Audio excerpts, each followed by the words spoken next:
If you'll put up our material, we'll get started. I will do that.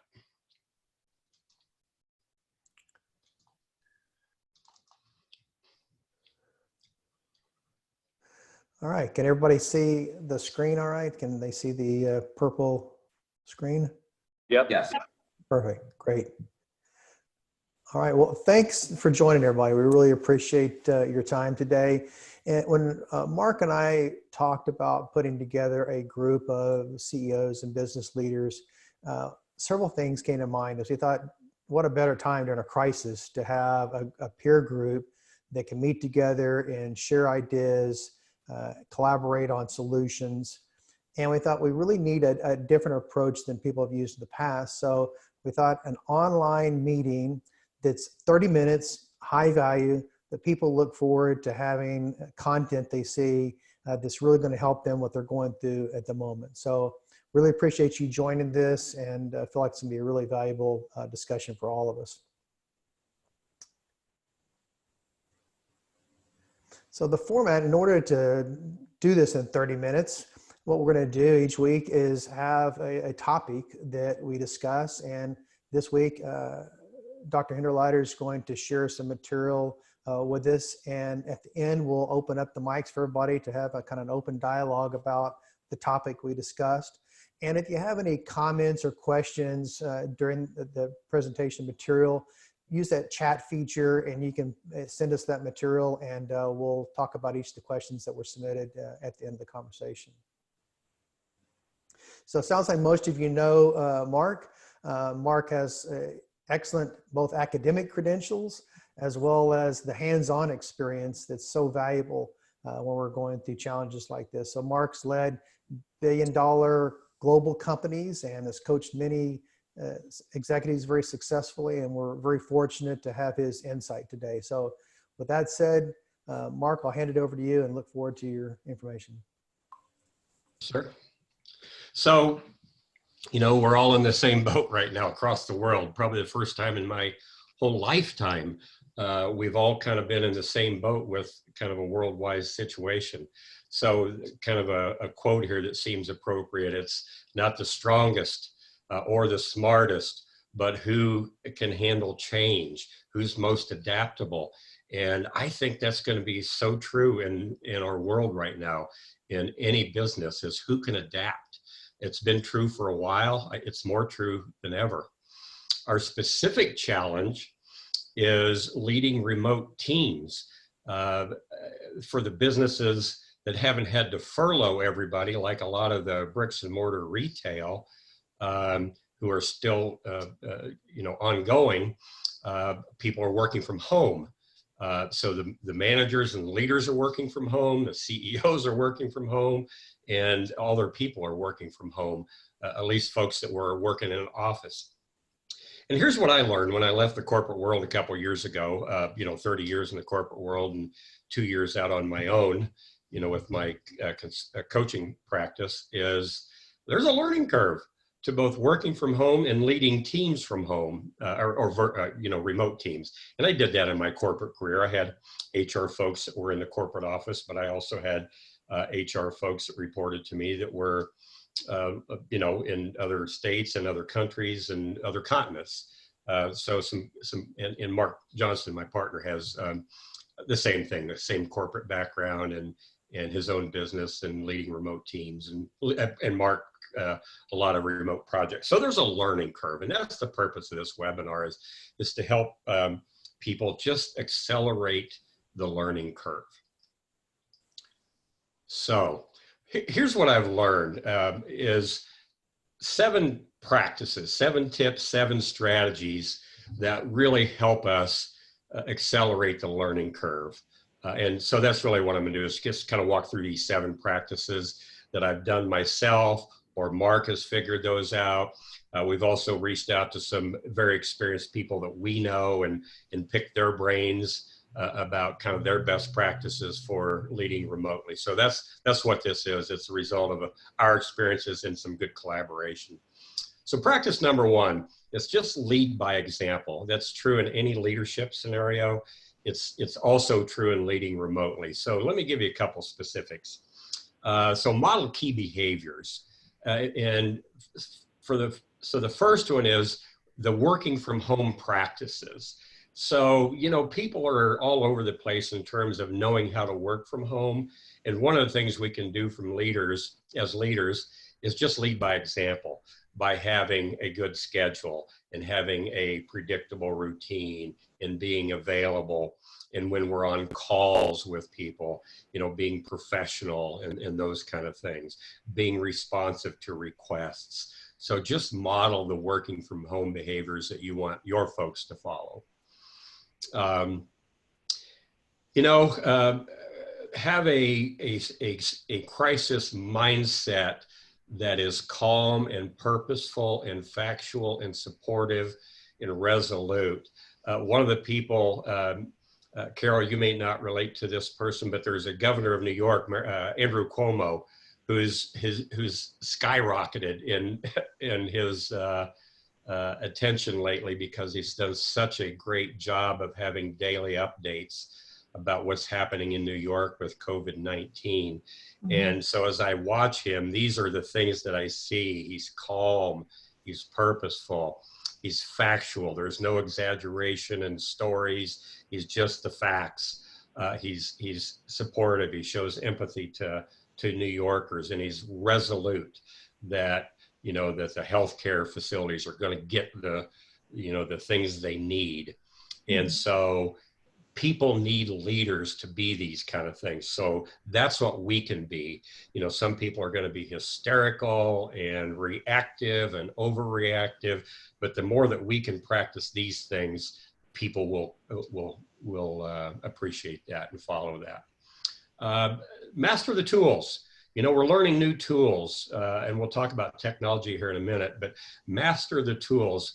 I've been on a lot of Zoom calls over the last few weeks, and some of them are just really clunky because people don't know how to use Zoom. Their phones are bad, or their audio's bad on their computers. They just don't have the tools set up, or they haven't mastered them. And the last thing is trust and transparency. I was doing a podcast yesterday with a woman here in Houston who's a CEO of a global staffing company, and I asked her, what's the most important thing that's helping you all work remotely? And she said, a culture of trust. We have to trust people that they're doing what they're supposed to do, and that we have to be transparent with real issues so that we can solve them. So trust and transparency so these are the behaviors that if we model these, it'll go a long way to get our folks kind of following where we're going. Practice number 2, and I'll field questions at the end, and you can throw questions on the chat too that Mark's going to monitor. Servant leadership, again, age-old kind of concept that work in the traditional leadership situation, but I find it even more important now, because when I think about servant leadership, here's my just very straightforward definition. Servant leadership is simply setting people up for success. And what's misunderstood about servant leadership, or there are two sides of that coin, is how I look at it. One is the support side. So when people are working remotely, we've got to support them with the right tools, you know, a computer, a monitor, you know, some of the technology, whether it's Zoom or Microsoft Teams or Slack or what. So we've really got to set them up for success. But the other side of the servant leadership coin that people miss is accountability. When we as leaders put a lot of effort into setting people up with success with training and tools and encouragement and information and those kind of things, then we also have to hold them accountable. And that's where coaching and mentoring and those kind of conversations come in. So when you think about servant leadership, make sure you're practicing both sides of that coin, supporting people, setting them up for success, and then holding them accountable to perform. Practice 3, leveraging technology. You know, that's really what's happening right now. And so companies that are a little bit more tech savvy are a little bit ahead of the game, but everybody has the chance to catch up. So there's 2 points that I want to make about leveraging technology. One is we've got to standardize the platforms and tools. And some of those things that I see companies using, Zoom, I use it all the time. Some companies are using Microsoft Teams, pretty comprehensive tool that has video and document sharing. I use Slack, I use Box and Dropbox. And then, there are some good project management tools. But the point of that is to make sure that everybody in the company is using the same tools. It's not helpful if you're using Microsoft Teams and I'm using Zoom. So to the degree that you can control that, at least for your team, it'll make communications a lot more efficient. The second thing I want to make about technology is creating power users. So, we're all on different places of the spectrum in terms of technology. My partner, Mark Johnson, is a tech guy. He's on the high end of technology capabilities. I'm holding the other side of that seesaw, to create a balance. I'm maybe not a tech zero, but I'm not a technical whiz. So what we have to do in our teams is create power users so that we are all competent using this stuff. And so sometimes that's training each other. Sometimes that's just leveraging our IT department to make sure that everybody really knows how to use these tools. I was just on a coaching call this morning with a guy I'm coaching, a senior leader, and his company is just new to using Microsoft Teams. So they're kind of muddling their way through it, where I think they would have been a lot more effective if their head of technology would really do some pretty good hands-on training to really accelerate that. So standardize tools and create power users. Practice 4. Boy, this is so important. Exceptional. And I didn't say effective, I said exceptional communications, because it's so critical when people are all over the place. So here are the things that I see being done really well. Senior leadership messaging is so important. People want to hear from the boss. They want to know how things are going, and they want to hear it from the top. They want to hear it from their department managers too, but they really want to hear it from senior leadership. And I've got one client, I'm working with the company president, who's doing a terrific job of messaging kind of from his presidential role. Virtual town hall meetings. I see that done really well, again, using Zoom or any of the video conferencing. But the key to those virtual town halls is that they are just well prepared, that there's an agenda, that each of the speakers are on point and crisp, and that the messages in the town hall are messages that the audience wants and needs to hear. So I'm seeing that done really well. I'm also seeing it done not as well, but it's an important tool. Another one I see is just stand-up meetings. I also hear them called huddles sometimes. Typically what I'm seeing is it's a daily departmental 15-minute meeting where it's just check-in so that people feel informed. But I'll tell you, probably the big reason why this daily stand-up is important is because we're into our 3rd week of this now, working from home, and people are feeling really isolated. And so these stand-up touch points are really important.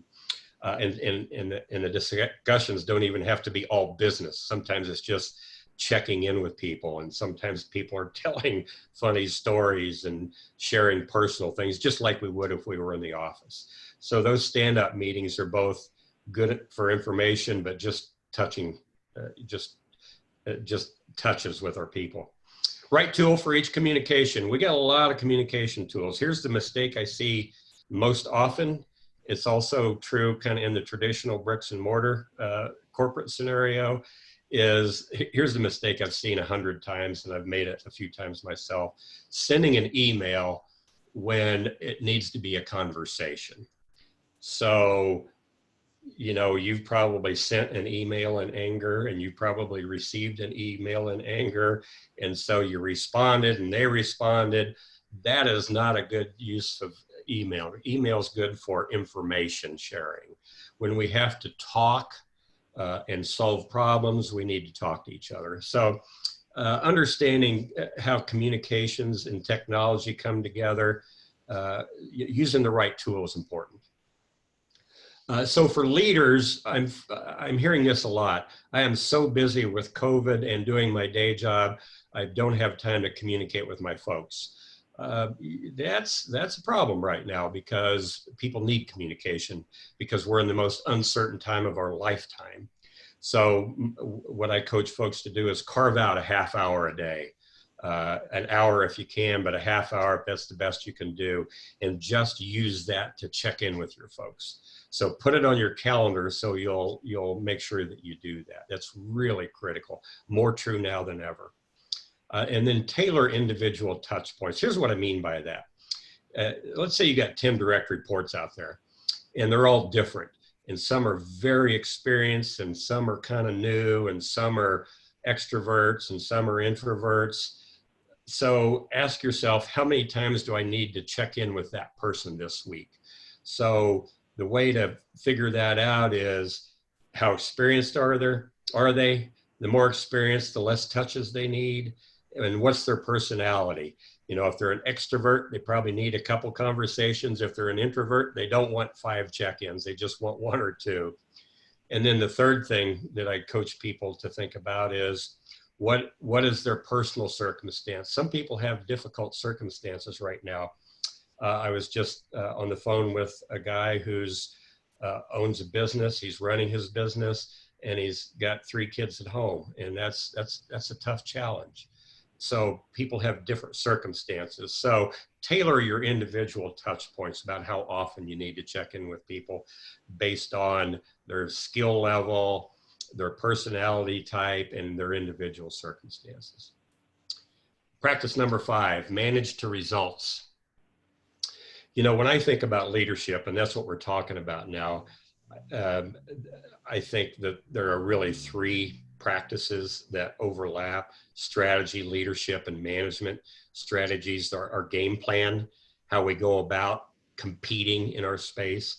Leadership is the people stuff, the communicating, the motivating, the supporting, those kind of things. The management is, as leaders, we've got to get work done, right? We've got to produce results. So this is a tip that actually Mark Johnson got from a CEO colleague of his that I thought was a nice management tip. And that is just a Friday short and sweet email about, what did I achieve this week? Again, just bullet points, not a book. What are my key goals for next week? The important stuff, not the minutia.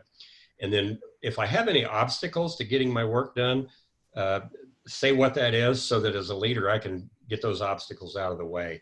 I like that practice as a management practice, not as a way to burden people with one more thing to do, or a way to micromanage people, because you can't really do that remotely, but as a way to just have good optics on, you know, what results people are getting. So I like this because it's straightforward and simple. Practice number 6, build morale.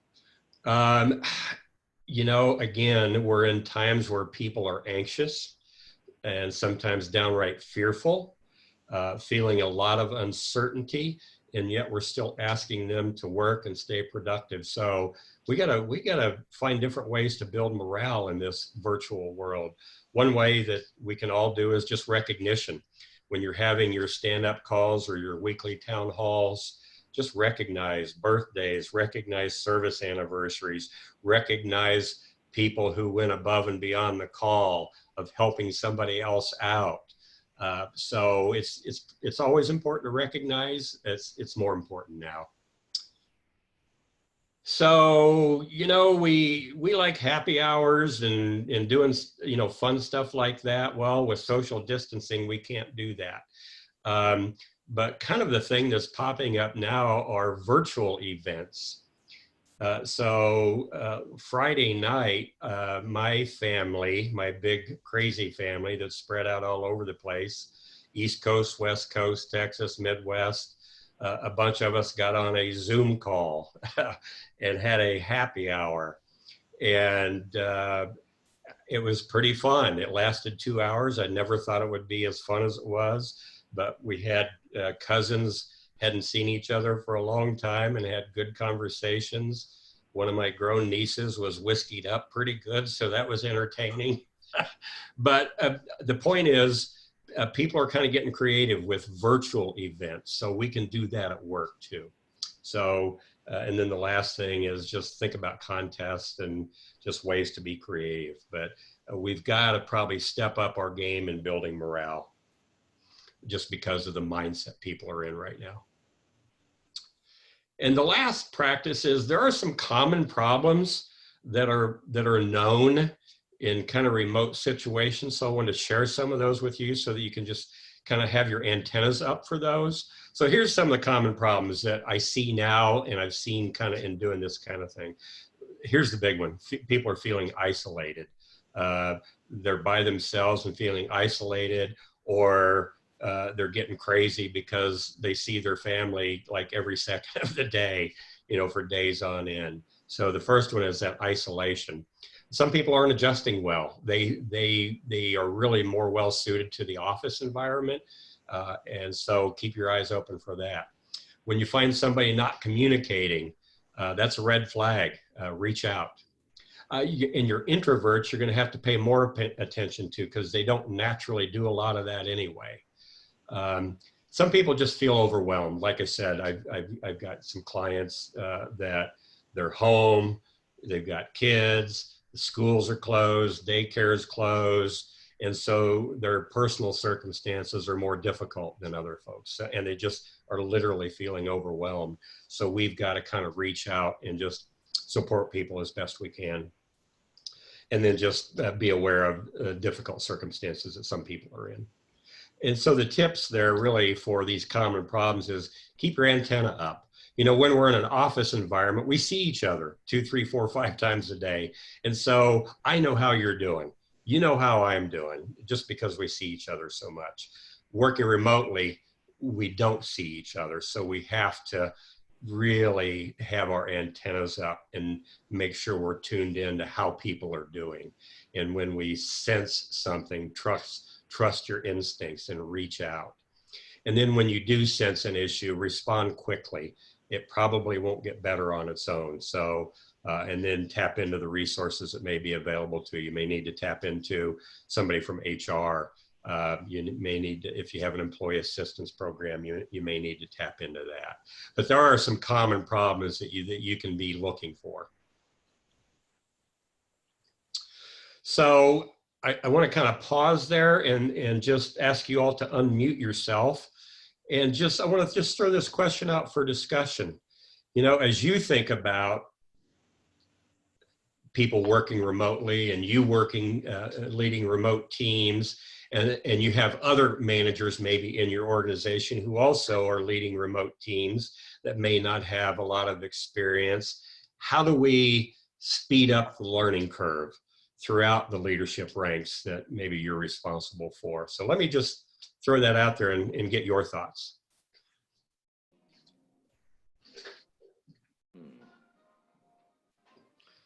Hey, Mark, you're talking about specifically trying to speed up our learning curve to communicate with our direct, our direct employee.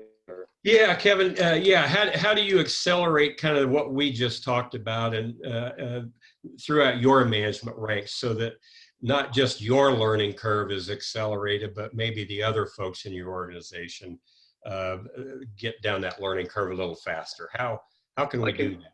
I can kind of tell you what we did, and maybe I hope this is on the mark, but immediately we got teams for communicating with customers, and we made sure that all our managers and our salespeople were familiar with it. We gave each other presentations before we would even send invites out.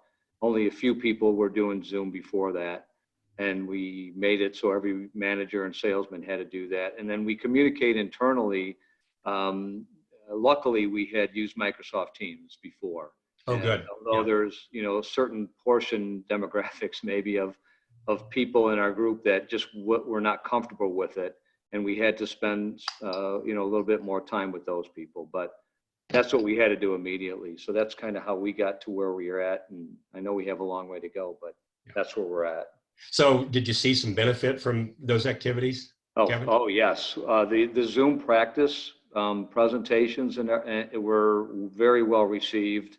People liked it. They weren't nervous about it anymore. We made them do it 3-4 times. They had to invite different people for a meeting. And usually the meeting was a sales presentation. It wasn't a waste of time. It was, practice a sales presentation or practice, say, explaining something technical to somebody. And they had to pretend like it was, someone that they weren't particularly, familiar with. So you really were creating power users with Zoom. That's great. Kevin, you just said something that kind of caught my attention. We're not only having to manage differently, you have to sell differently now, right? You're having to sell virtually, just like we're managing virtually. Right. We figure this is probably an opportunity to try to get people, of course, like everybody else on this call, the salesmen are, whatever they had planned was canceled. If it's a conference or it was just a lunch and learn or whatever. So we're not saying, okay, let's wait for 2 months. We're saying, well, this could be a great opportunity to get guys that are sitting at home. Maybe those guys don't really know how to spend their time either, but I'm sure they'd be more than happy to sit in on a presentation. We're not serving them lunch, but we can give them some good information. Yeah. Okay. Hey, appreciate you sharing that. Outstanding. Good stuff.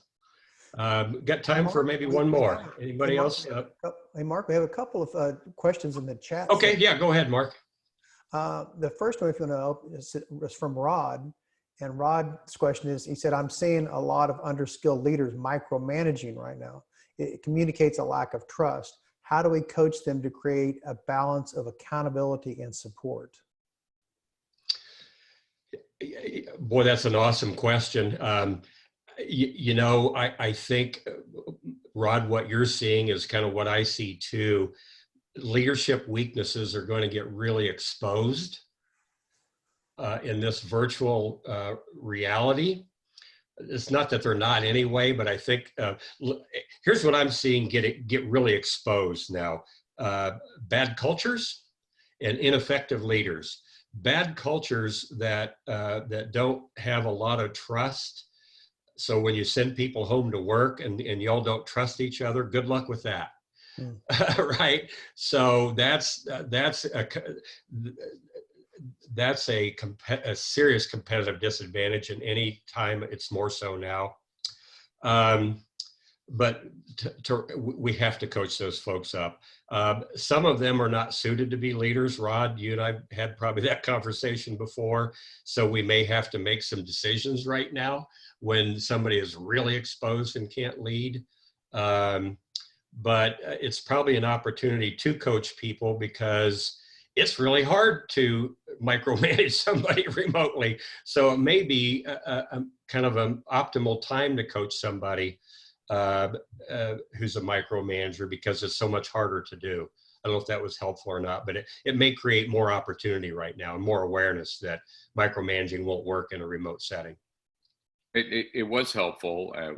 And one other thought is perhaps, and I only thought of this while you were talking, but perhaps if we have them lead with empathy and validate people's crazy lives they're living now, and the dog barking in the background and the kid tugging at their shirt, and they don't have enough toilet paper, or whatever it is that they're struggling with, we can validate that for them. Maybe even in the face of micromanaging, it might feel different to them.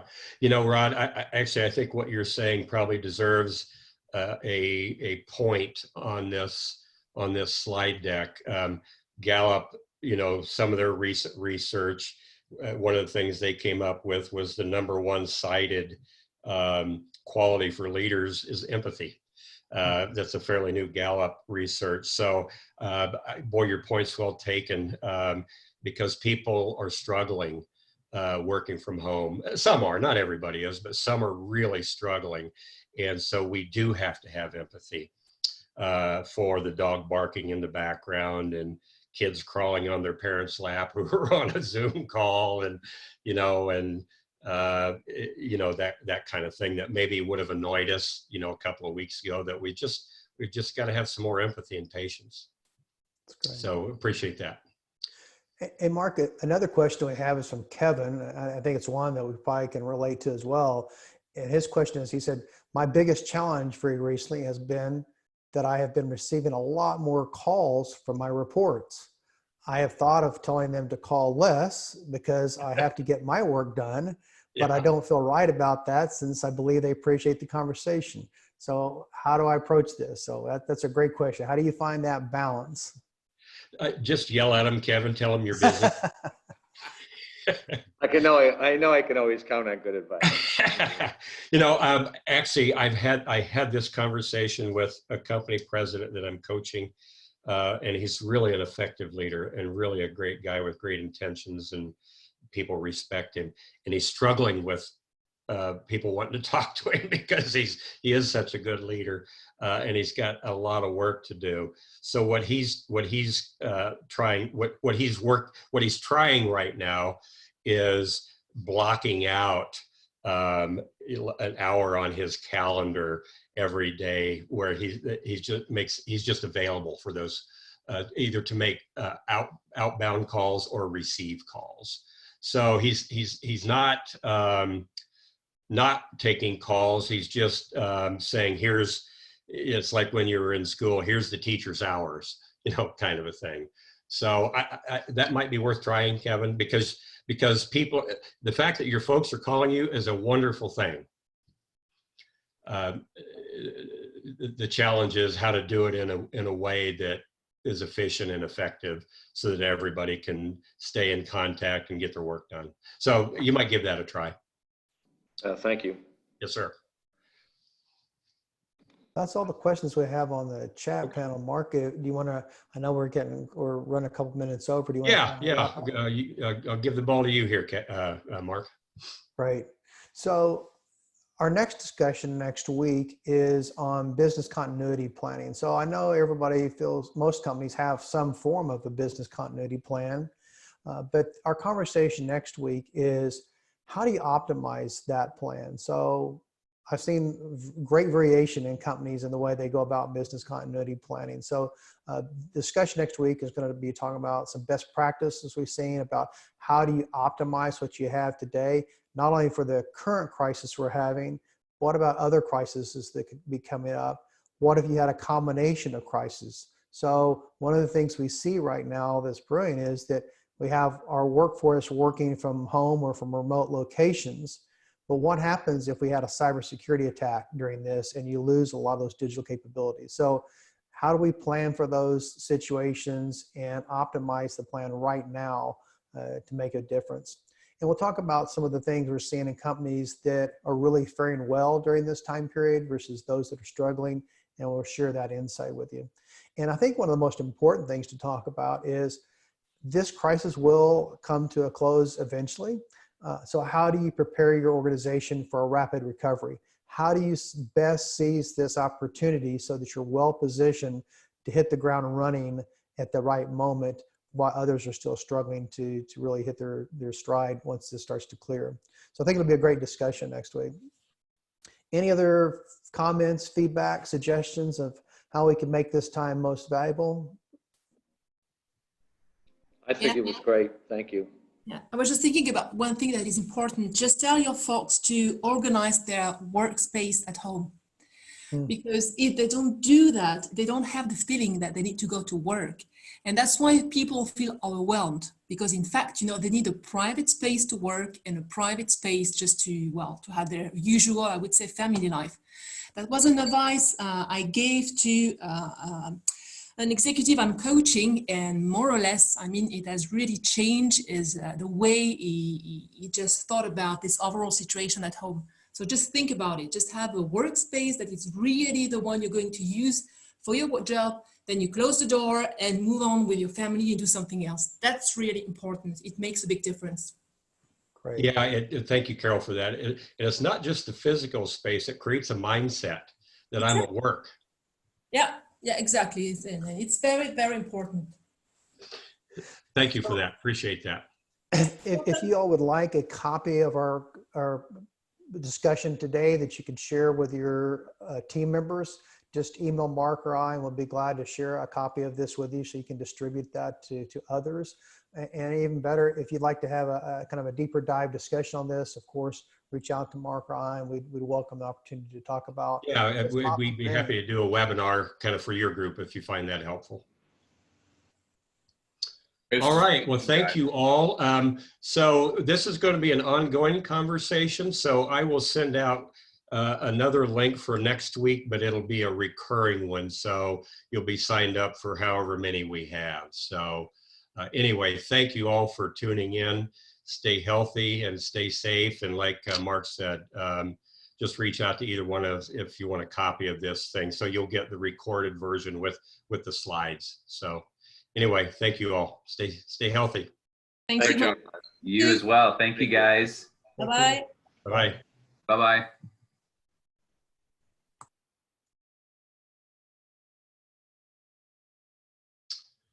Very good.